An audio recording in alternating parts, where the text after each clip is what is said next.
Papa sa Mount Zion. Ayan. So, dito nakahimla yung aking mama at papa. Ayan. Dito. Ayan.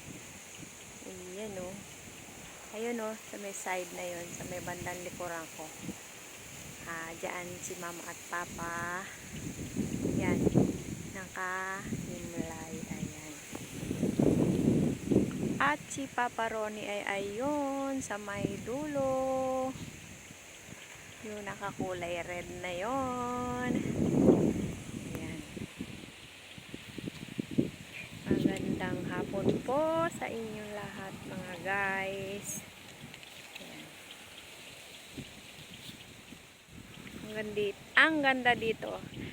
Fresh na fresh ang hangin. Ayan. At malamig.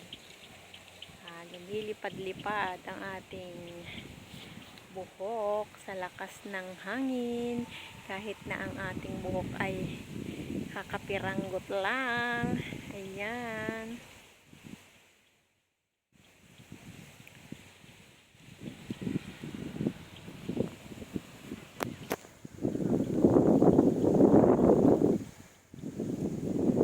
Ang lakas ng hangin dito. Ang lakas makarelax ng pakiramdam. So, siguro maupo muna ako dito. Ayan. Ay! Wow! Ang sarap! Ang lamig-lamig. So, bali kami lang dalawa ni Papa Ronnie ang nandito ngayon. Ayan.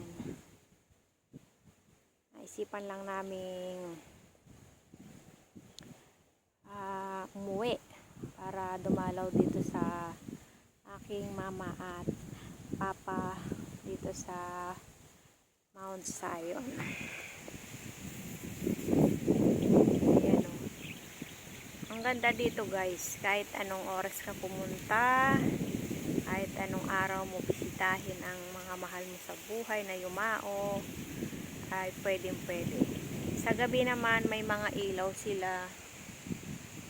Ayan, hindi ka matatakot na pumunta rito dahil may mga ilaw sila. Ayan, sa may likuran.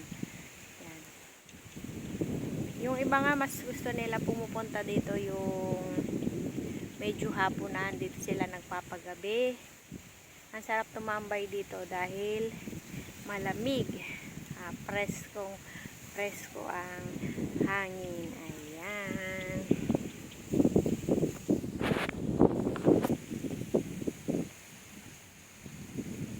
Ng hangin dito. Ayan o. So, ayun lang.